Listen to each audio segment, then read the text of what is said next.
Good evening, ladies and gentlemen, and welcome once again to the Hour of the Time. Well, as you can hear, my voice has not improved much, and you're going to have another interview tonight, only this one is really great. It's something that everyone needs to know about, especially when the subject is being touted as something that your children need, when in fact it could be a deadly poison. We're talking about fluoridation of your water supply, using fluoride in toothpaste and other products for children, fluoride drops given to parents by doctors to give to their small children who are preschool, and many other things. You're going to find out that there has been a lot of deception and a lot of cover-up involved with this subject, and fluoride in the water supply and anything else actually is extremely dangerous. So pay attention to this. This is a tape done by Darlene Sherrill in December of 1992. It has facts. It has scientific information. It quotes papers. I mean, if you listen to this and you write down the references, you can go out and find these things in any major library, and what you're going to find is going to amaze you, and it's going to make you very angry.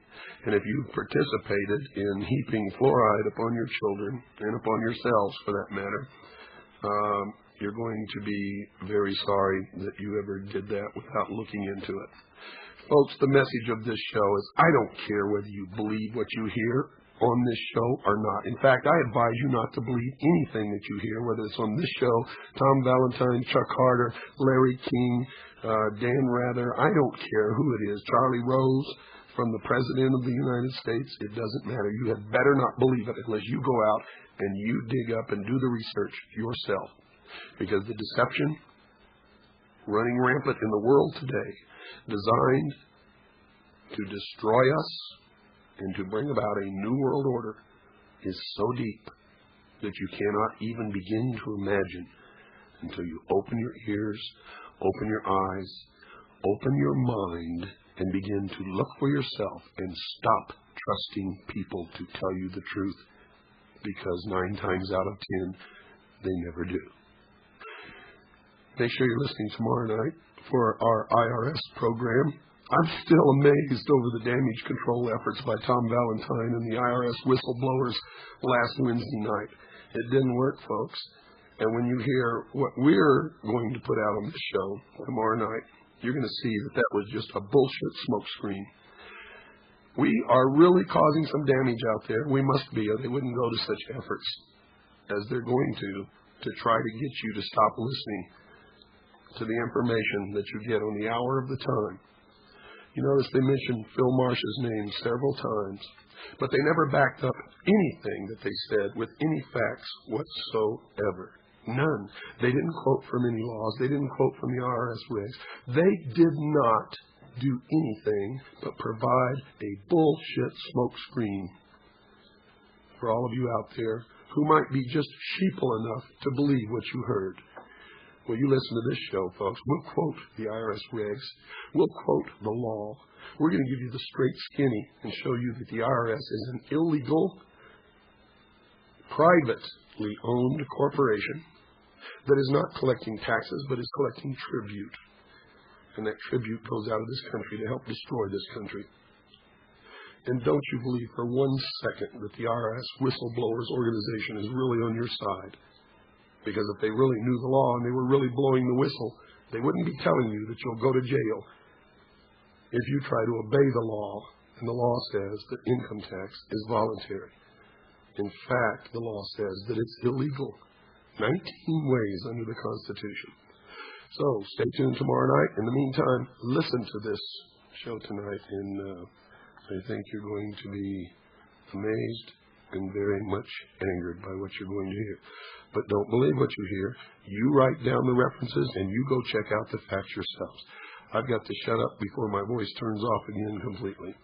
I'll see you at the end of the show, folks. Whether you know next to nothing or a great deal about this subject, whether you approve of water fluoridation or are dead set against it, you might find what I'm about to say interesting. Those of you who want to prevent or stop water fluoridation in your community may find my comments valuable. Those who are in favor of fluoridation may want to listen for other reasons. In either case, I believe you'll find my words easy to follow, uncomplicated, and not at all illogical or irrelevant to your own personal interests. The rationale for our belief in the safety of most things, whether it's sunshine, vitamins, food additives, alcohol, drugs, or even most trace elements like copper, lead, or lithium, is based on amount, on the level of our exposure. However, the rationale for belief in the benefit or safety of water fluoridation depends on many firmly entrenched and closely guarded prejudices, which have been nurtured over the years by experts.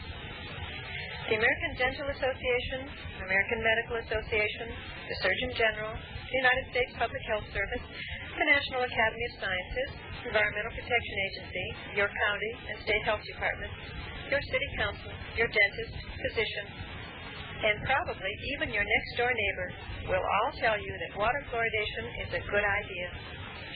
Those who claim to know will explain that the amount of fluoride we receive with optimal fluoridation, about 1 part per million in the water supply, is so small it can do no harm. Dozens of pro-fluoridation pamphlets, books, and magazine articles are available. Most have extensive references to the scientific journals or famous name authors with impressive credentials. The most widely circulated example is the American Dental Association pamphlet called Fluoridation Facts. I've received this pamphlet from my state and county health departments, from the Center for Disease Control, from the American Dental Association itself, from dentists, and even from my congressman. It has a question and answer format in a large bibliography. On page 13 of Fluoridation Facts, you'll find the following statement. The possibility of adverse health effects from continuous low-level consumption of fluoride over long periods has been studied by the National Academy of Sciences. The Academy found that the daily intake required to produce symptoms of chronic toxicity after years of consumption is 20 to 80 milligrams or more, depending upon body weight. These 20 to 80 milligram figures appear in nearly all pro-fluoridation materials which discuss safety. Obviously, if harm requires 20 to 80 milligrams or more for many years, then our present total daily dosage of only 5 milligrams or so can't do much harm. The 20 to 80 milligram figures are the basis for the Environmental Protection Agency's current drinking water standards.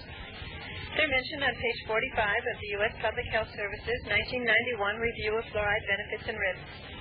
And when the National Academy of Sciences determined our current recommended dietary allowances, these were the figures they considered accurate.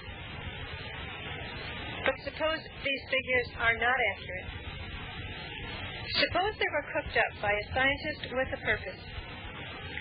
Suppose for just a moment here that I will be able to prove beyond a shadow of a doubt that the 20 to 80 milligram figures are false. That not even one legitimate study exists concerning the safety of either natural or artificial water fluoridation. Suppose there's a very good reason to believe your own personal daily fluoride intake is having a detrimental effect on you. In 1970, the World Health Organization published a book called Fluorides in Human Health. On page 239 and 240, you'll find a discussion of skeletal fluorosis in India caused by 2 to 8 milligrams of fluoride per day. According to this book, the symptoms are often misdiagnosed as rheumatoid or osteoarthritis. 2 to milligrams a day is just about what the experts say we've been getting in a typical U.S. diet for a goodly number of years. When I saw these pages in 1976, the figures 2 to 8 caught my attention. 2 to 8 is a long way from 20 to 80. Why the discrepancy? Where did the 20 to 80 milligrams come from? No one seemed to know. But the 20 to 80 version could be found in dozens of books and journal articles. In June of 1989, I began writing letters to the National Academy of Sciences, quoting the portion of the ADA pamphlet I just read to you, and asking, simply, where did the 20 to 80 milligram figures come from? 14 months later, after some pressure from Senator Bob Graham of Florida, Dr. Paul R. Thomas of the Food and Nutrition Board at the Institute of Medicine at NAS wrote to tell me the ADA's use of the 20 to 80 milligram figures came from their statement on page 238 of the RDA report, and that their reference was a 1971 publication by the National Academy of Sciences called Fluoride. With his letter of August 10, Dr. Thomas sent a segment from that book calling my attention to page 211. He also sent the portion by Krishnamachari in the 5th edition of Trace Elements in Human and Animal Nutrition, edited by Walter Mertz, United States Department of Agriculture, and dated 1987. This article, he said, was also used in the most recent RDA report, but did not show the 20 to 80 milligram figures. Since fluoride, the National Academy of Sciences book of 1971, was a review and not a study, I wrote again, asking for the reference. Where did the 20 to 80 milligram figures come from? On August 24, 1990, Dr. Thomas wrote again, identifying Roholm's fluorine intoxication, a book published in 1937, as the original work cited by Hodge in the NAS Review of 1971. It took me some time to discover that the 20 to 80 milligram figures do not appear anywhere in Roholm's book.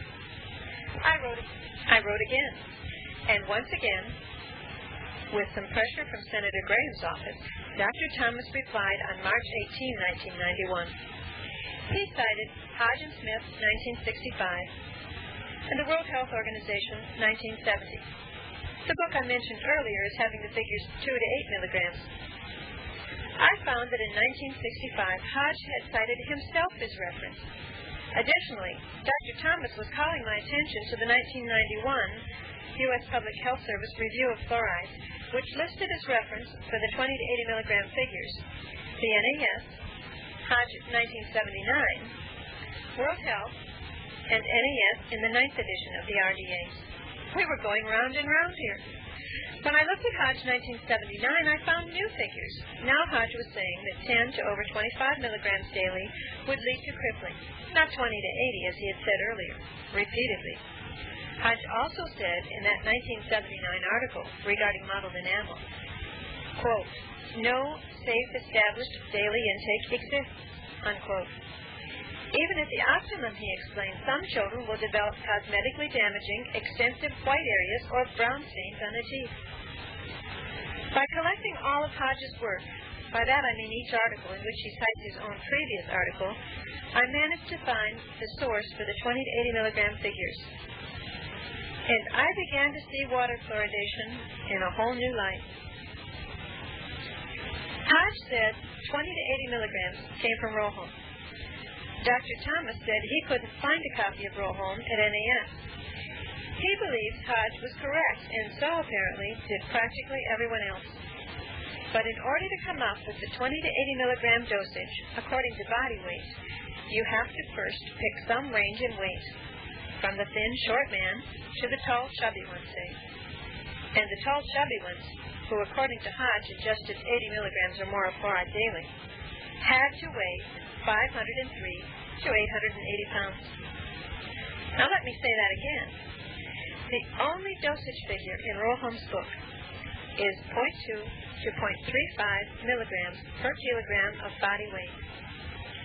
The National Academy of Sciences quotes Hodge, who in turn claimed to have taken the figures from Roholm's work. This is the only original source material cited by Hodge or the Academy. But if any of Rural Home's workers received as much as 80 milligrams of fluoride daily, as Hodge claims, then their weight would have to be between 503 and 880 pounds. Obviously, Hodge cooked the books. He inflated the dosage figures as well as the exposure times to the crippling stage of skeletal fluorosis. And unless you're willing to tell me you can envision those tall, chubby 880-pounders doing hard physical labor mining creolite in Denmark in the 1920s and 30s, then you can't tell me the 20 to 80 milligram figures are valid. And if they aren't valid, then the very foundation for our drinking water regulation is gone. The argument for safety, based on a wide margin between typical dietary fluoride levels and the doses known to produce serious arthritic symptoms in just a few years, is also gone. There is no margin of safety. Many years ago, I searched the literature for myself, pulling the bound volumes of the major medical, dental, public health, environmental, and industrial health journals from the shelves at the Science Library at Michigan State University. Many of them go back beyond 1930, but 1930 was the starting place as I worked my way forward, feeding nickels into the copy machine until I had over 1,000 articles. Many times, one would lead to another, and another, and another. I read the changing opinions about fluoride as it worked its way from rat poison and toxic industrial waste to a valued nutrient. All this came about, incidentally, because I'd been interested in nutrition and pharmacology for several years and had managed to cure my own allergies and arthritis through changes in my diet. I had a copy of Goodman and Gilman's 1970 edition of The Pharmacological Basis of Therapeutics and looked up fluoride one day out of curiosity. Curiosity born of a statement made to me by Mrs. Martha Johnson, a little old lady in Lansing, Michigan, who knew she was right but had great difficulty convincing others. She had a whole shopping bag full of papers, but I must admit I thought she was eccentric at best. Nonetheless, I looked in Goodman and Gilman and found a discussion of water fluoridation.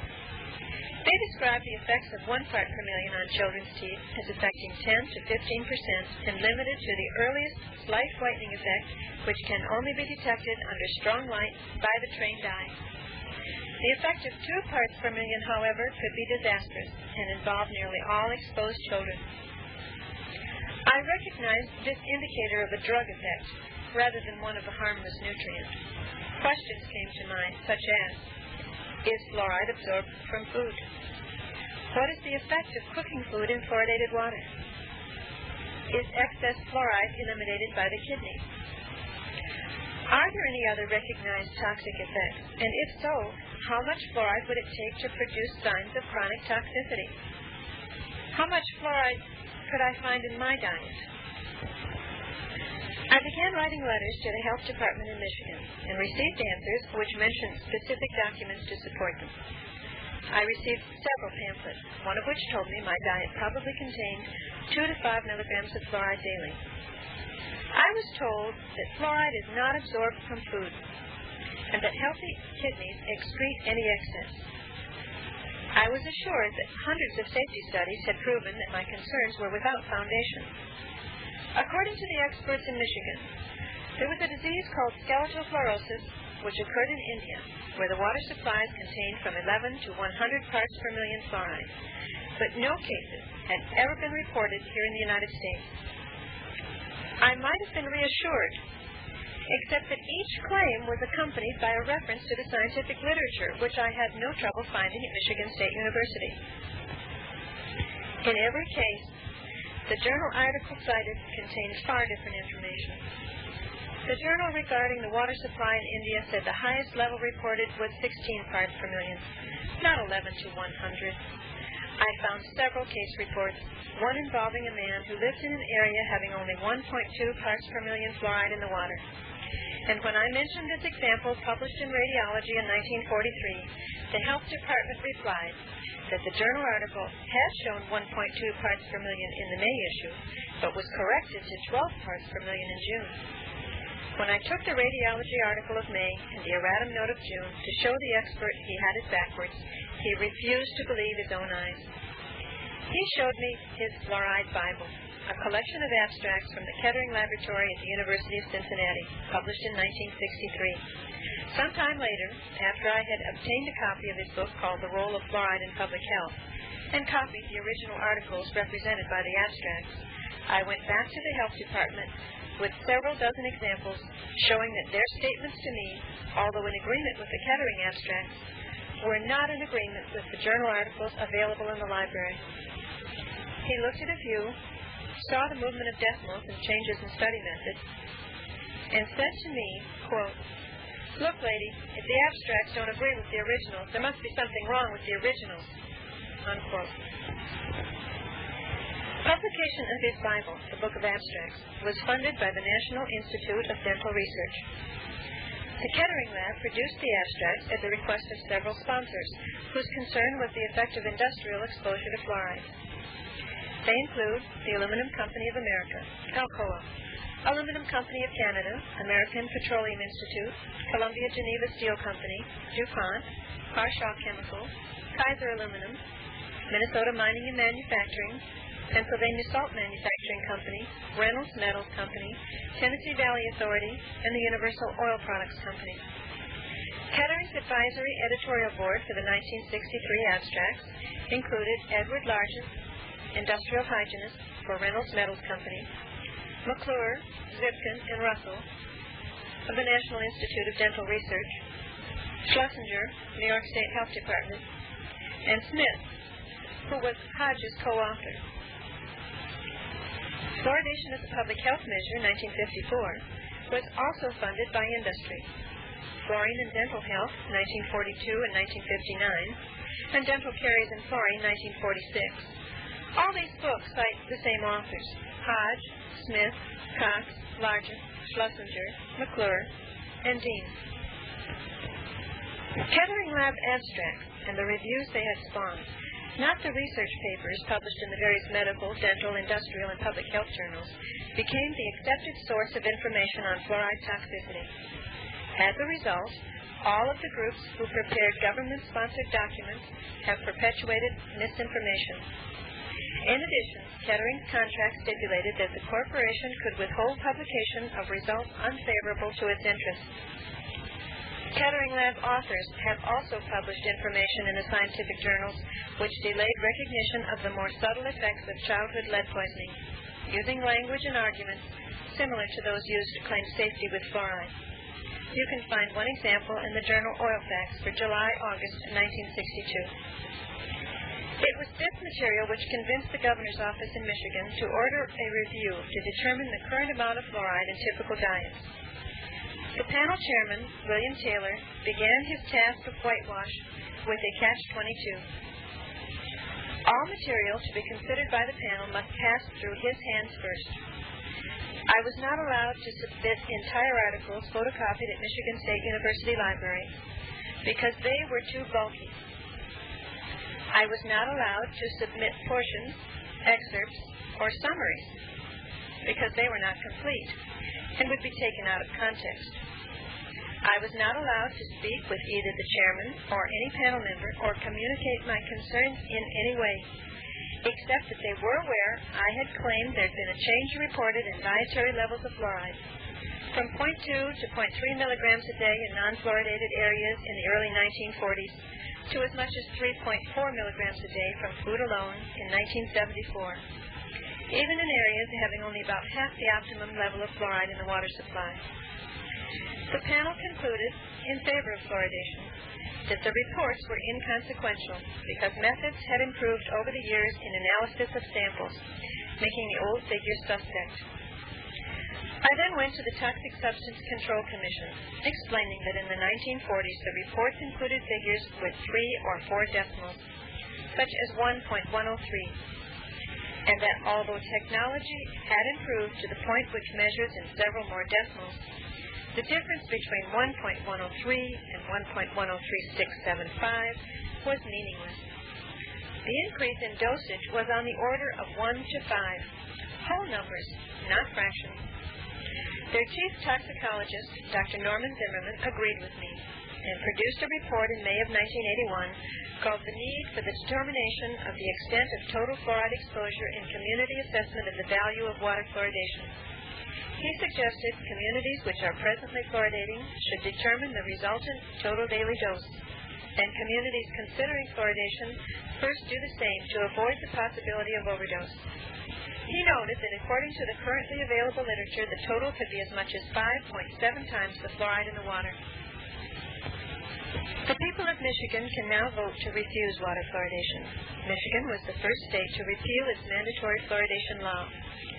But they are still under the influence of the same political pressure and misguided scientific opinions which govern many city council actions. Very few have access to the truth or even think about it.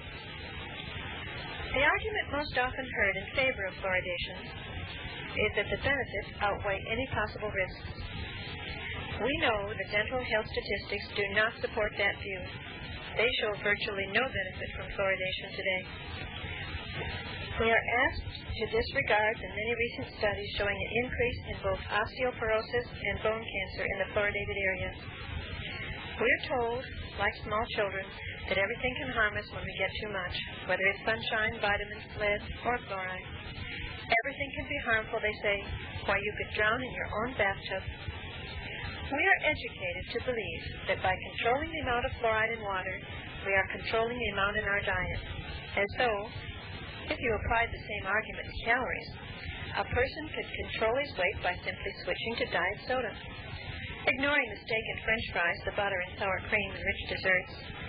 Any thinking person can recognize the absurdity if he would just think.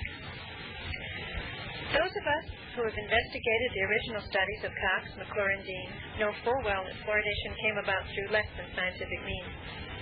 Cox's study on rats shows the rats that got more fluoride had more cavities. Dean ignored most of the available data, picking only the towns which would support his purpose. McClure not only pooled his urine samples in batches of 30, but also controlled the samples to assure his results. The Newburgh-Kingston pediatric study excluded all children with health problems and ignored a finding of bone changes which suggested osteogenic sarcoma. In Bartlett, Texas, the death rate was more than double that in neighboring Cameron. But researchers confined themselves to an examination of X-rays, and even then they had no knowledge of the actual use by residents of the local water supply. X-rays of children's wrists and hands, height and weight charts have been offered as proof of safety, as well as curiously adjusted mortality statistics. If you search the literature, volume by volume, in all the major public health, medical, dental, environmental, and industrial health journals, as far back as 1930, as I did years ago, you will not be able to locate even one scientific study of people exposed to as much as 1 milligram of fluoride daily, which would have been capable of identifying those who displayed or complained of the symptoms we now know can be caused by excess fluoride. The evidence for safety depends on a belief that mortality statistics are an adequate early warning sign. If you examine the study published in the New England Journal of Medicine in May 1978, you will see that the death rates for all causes of death but accident were higher in the fluoridated cities.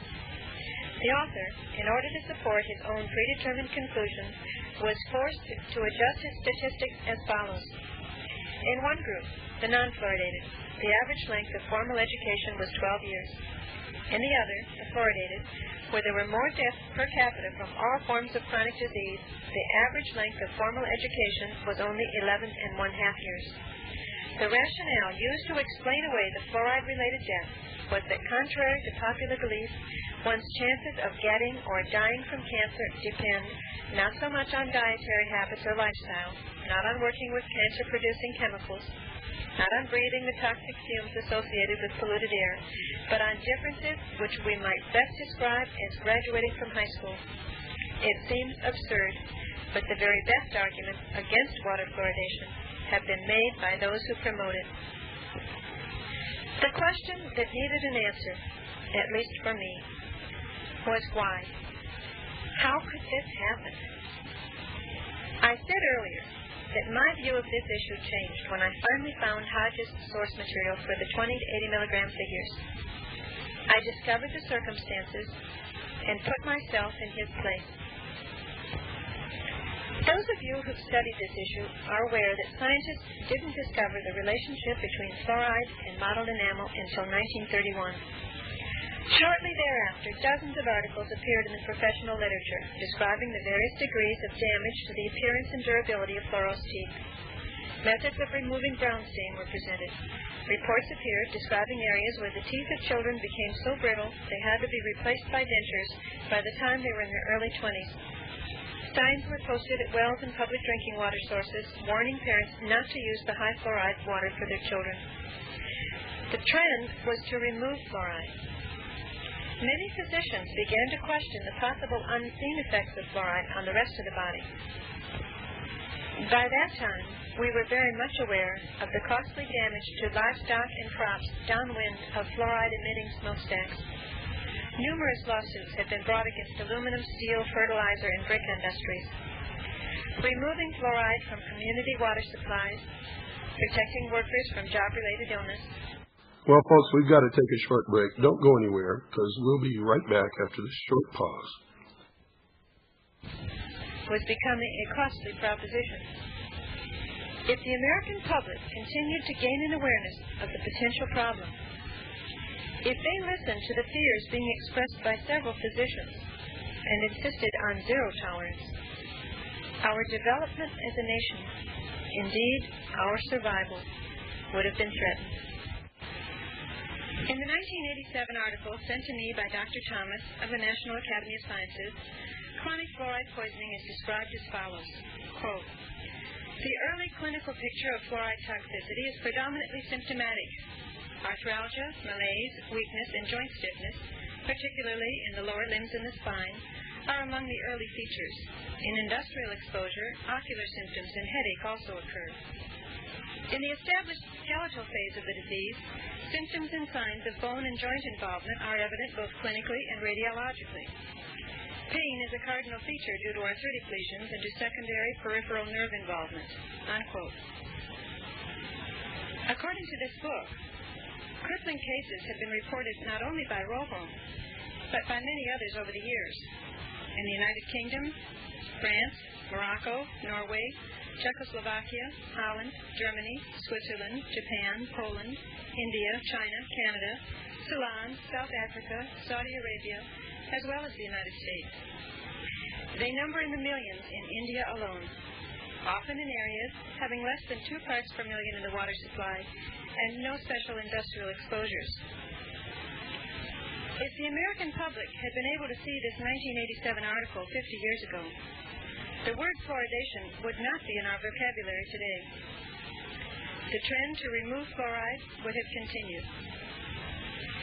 The high arthritis rates in Bartlett, Texas, might not have been attributed simply to the age of the residents. Dozens of industries would have faced impossible costs. Zero tolerance for fluoride would have meant no aluminum, steel, glass, ceramics, rocket propellants, and refrigerants, no phosphate fertilizers or bricks, no electricity from coal-fired power plants, and at a very crucial time, no mining and processing of uranium.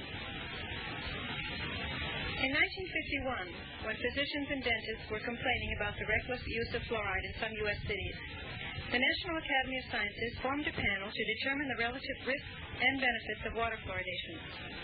The panel chairman, Kenneth Maxey, was consultant to the Secretary of War and editor for one of the leading industrial health journals.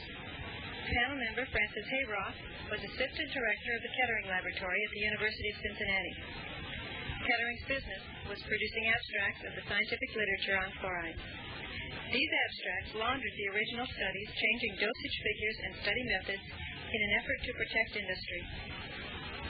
The Academy's decision was based largely on the work of Dean, Cox, and McClure. McClure had reported that his fluoride balance studies furnished evidence that the human body eliminates the major portion of food and waterborne fluoride. However, McClure's method left a lot to be desired. He not only pooled the urine samples in batches of 30 before analysis, but also controlled their fluoride content to be certain that each sample contained the same amount of fluoride rather than the same amount of urine. He stated in his paper, quote, "The rule followed was to have preferably 50 to 100 micrograms of total fluorine in the analytical sample," unquote.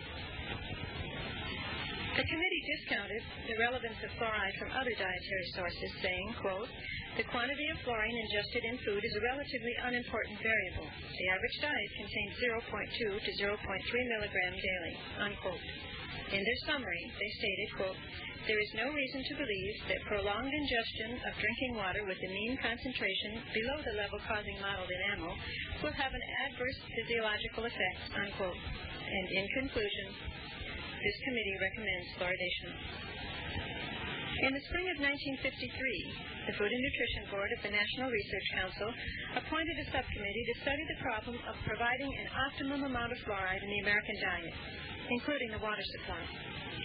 Panel members included several fluoridation proponents: F.A. Arnold, Director of the National Institute of Dental Research, and Harold C. Hodge, Ph.D. In a letter dated May 25, 1954, Hodge gave his testimony against the Ware Bill, H.R. 2341, which would have prohibited water fluoridation. Hodge explained he had been a consultant to several industrial companies since 1937, had been involved with the Manhattan Project since the spring of 1943, and present at the bikini tests in July 46. Hodge began his work with the Atomic Energy Commission in January of 1947, studying the toxicity of fluorine, uranium, beryllium, and other elements and compounds of special interest to the AEC. At the time of his testimony, he was also chairman of the Technical Advisory Committee on the Fluoridation of Water Supplies of the State of New York Department of Health, and chairman of the Committee on Toxicology of the Division of Chemistry and Chemical Technology of the National Research Council. As part of the letter, Hodge included his chart of fluoride effects, showing that crippling fluorosis is caused by daily doses of 20 to 80 milligrams or more of fluoride for 10 to 20 years. The chart also appears in Hodge's subcommittee report, which became Publication 294, National Research Council, November 1953. Hodge attributes these 20 to 80 milligram figures to Rojo and gives mortality statistics as evidence for safety. According to these public documents, the nation relied on the advice of Kenneth Maxey, who represented national security and defense, Hodge, who represented the Atomic Energy Commission, Hay Roth, who represented the major fluoride-polluting industries, and Arnold, who represented the National Institute of Dental Research, whose purpose was the study and promotion of fluoridation. They assumed and based their endorsement on the erroneous belief that fluoridation would not contribute enough fluoride to exceed a total daily dose above 1 or 2 milligrams.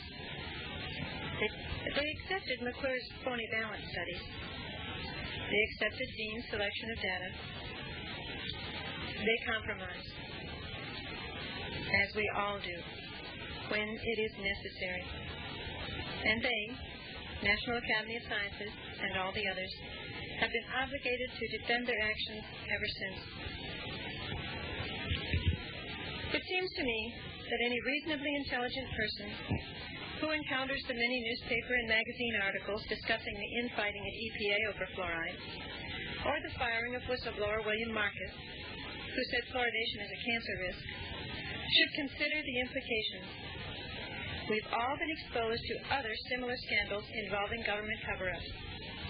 Isn't it obvious that if our government agencies have been working with the nuclear industry to cover up the problems at Hanford, Washington, or the problems with lead poisoning, or asbestos, or prescription drugs, then they could do the same with fluoridation. Find a calculator, or just a pencil and a scrap of paper, and let's look at those dosage figures again. Not for the 880-pound man described by Hodge in 1953, but for you. Roholm's figures were 0.2 to 0.35 milligrams per kilogram of body weight. You'll find them in page 319 of his book. There are 2.2 pounds in a kilogram. So first, take your weight in pounds and divide by 2.2 to get your weight in kilograms.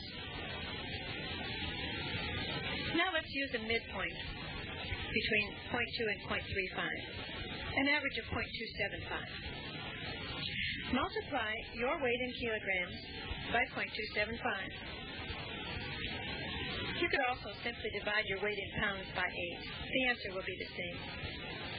Now you have the daily dose of fluoride capable of producing crippling skeletal fluorosis in a person of your size in 10 to 20 years. If you weigh 120 pounds, that figure is 15 milligrams a day. With every additional 40 pounds, you can add another 5 milligrams. We're in agreement here with the Hodge 1979 reference used by the Public Health Service in their 1991 review. The trouble is that just as I might have been misled by the health department experts in Michigan many years ago, you need to pay very close attention. It's always wise to take a good look at claims made by people trying to sell you something or prove a point. Crippling skeletal fluorosis doesn't happen overnight, just as obesity doesn't result from just one session of overeating. It takes time. Roll homes workers reach the first stage of the disease in only 2.5 years. This is called phase 1. After 4.5 years, phase 2. And after 11 years, phase 3. These time spans are shown in the table on page 211 of the National Academy of Sciences 1971 book called Fluoride. The symptoms were described by the U.S. Public Health Service on page 46 of their 1991 Review of Fluoride Benefits and Risks. Let me read them to you here. Phase 1. Sporadic pain, stiffness of joints, osteosclerosis of pelvis and vertebral column. Phase 2. Chronic joint pain, arthritic symptoms, slight calcification of ligaments, increased osteosclerosis of the cancellous bones, with or without osteoporosis of long bones. Phase 3. Crippling fluorosis. Limitation of joint movement, calcification of ligaments of the neck and vertebral column, crippling deformities of the spine and major joints, muscle wasting, and neurological defects with compression of the spinal cord. Since the effect of fluoride is cumulative, you can easily determine the effect of smaller doses over longer periods of time. Something like overeating just a little bit every day for several years. The National Academy of Sciences states on page 372 of their 1977 book, Drinking Water and Health, quote, a retention of 2 milligrams a day would mean that an average individual would experience skeletal fluorosis after 40 years, based on an accumulation of 10,000 parts per million in bone ash, unquote. That's phase 3. And since people with healthy kidneys can excrete only about half their total daily dosage of fluoride, a retention of 2 milligrams means an intake of about 4 milligrams. 96 to 98% of dietary fluoride is absorbed. So we're not just talking about fluoridated water, but everything you eat and drink, wherever you live. But what about the other symptoms? The ones that appear before phase 3. After you've divided your weight in pounds by 8 to get your daily dose to produce crippling, let's divide that dose again to see how long it would take to produce phase 1 and 2 with about 5 milligrams a day, a conservative estimate based on typical diets in the studies done in the 1970s and reported by the American Medical Association. If your weight is 120 pounds, your dose is 15 milligrams for less than 3 years to produce phase 1. With only 5 milligrams, 1/3 of 15, you could expect phase 1 to take 3 times as long. Less than 9 years. In 18 years or less, you have phase 2. And in 36 years or less, phase 3. This is the part of the story you don't hear. Crippling skeletal fluorosis, phase 3, is the only condition our drinking water standards consider. These are the only symptoms of chronic toxicity the American Dental Association referred to when they quoted the National Academy of Sciences figures of 20 to 80 milligrams. And the 20 milligram figure applies to a person weighing 160 pounds who can expect to reach the first 2 arthritic phases of chronic fluoride poisoning in less than 5 years. When they say 20 to 80 milligrams for 10 to 20 years, What it really means for a person weighing 160 pounds is 20 milligrams for 11 years. And that's the same as 5 milligrams for 4 times as long. For a person with kidney disease, the risk would be much greater because he'd retain more fluoride. Hodge revised his figures in 1979 from 20 to 80 milligrams for 10 to 20 years, down to 10 to 25 milligrams or more for the same length of time. But although the United States Public Health Service listed Hodge 79 as one of the references for the 1991 review, they either chose to ignore it or used an abstract without ever looking at the original. If the American Dental and Medical Associations, EPA, World Health Organization, National Academy of Sciences, your physician and dentist and city councilman or county commissioners have all been deceived regarding the amount of fluoride it takes to produce signs of chronic toxicity, the earlier arthritic stages of the disease, as well as the crippling end stage, then their belief in the safety of water fluoridation is based on a misunderstanding. Fluoridation was meant to provide a supplement to bring the daily dose up to about 1 milligram a day. By the early 1970s, people were getting 5 times that amount. Sane people don't supplement an overdose. The symptoms of chronic fluoride poisoning are experienced by all who live long enough, wherever they live. This has always been true because fluoride is one of the most plentiful of the Earth's elements. According to the Arthritis Foundation, 97% of us complain of the symptoms of phase 1 and 2 skeletal fluorosis by retirement age. However, no effort has ever been made in this country to determine how many cases of arthritis are actually caused by excess fluoride. Fluorosis is not even a reportable disease. And when physicians suspect a fluoride-polluting industry is the cause of whole towns complaining of arthritis, they risk ridicule or even loss of their license for voicing an opinion. College professors fail to attain tenure. Researchers lose grant opportunities. Editors are fired. Brilliant biochemists, medical doctors, and even dentists have been liable for daring to question the wisdom of water fluoridation. It's no wonder so many people are operating with blinders. The U.S. Postal Service is now considering a commemorative stamp to celebrate 50 years of water fluoridation.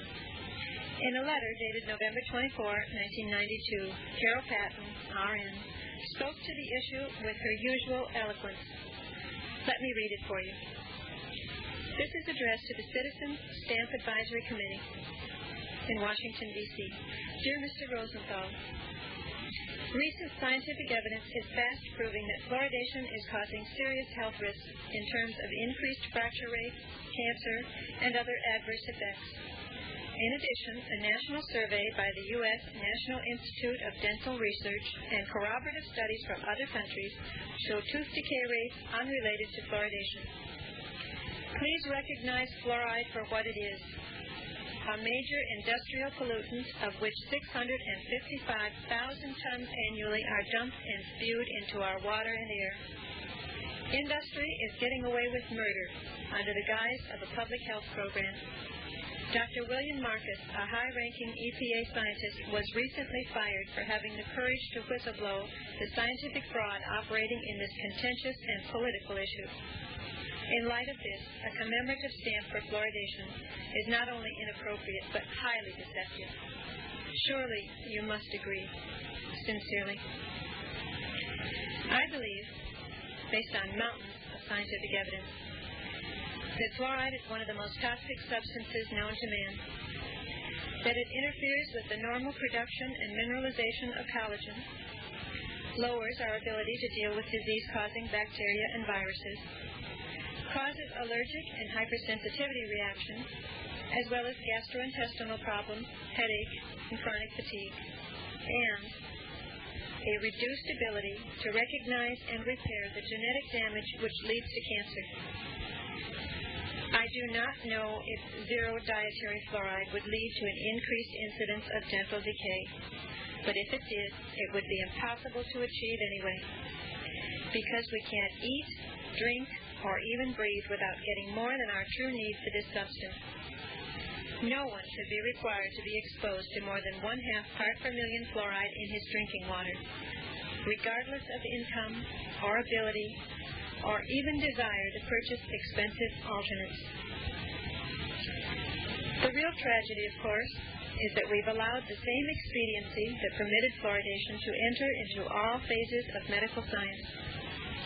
We've allowed a massive suppression of information, which delays our success in treating or preventing many, if not all, forms of chronic disease, because politics has taken a stranglehold on scientific advance. Our government regulatory agencies, EPA, Food and Drug, Public Health, etc., have all played the role of a fox guarding the chickens. And this little chicken has had about enough of it. I hope you've enjoyed listening to this tape. Perhaps you've learned something. If you can, I hope you'll make a copy and share it with others. Thanks for listening. Well, there you have it, folks. Darlene Sherrill and the results of many years of her own research. Now, she gave you all the particular references. She told you where she found the information. She named the specific reports and the people and the government agencies that she dealt with. I don't want you to believe what you heard here. I want you to get off your butts and go out and find this information again yourself. Confirm it. And it shouldn't take you years, because she just gave it all to you right now.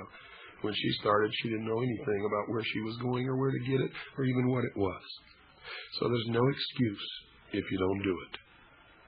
If you're living in an area where your water is fluoridated, you must do this for your own health and for the health of your children and their children to come.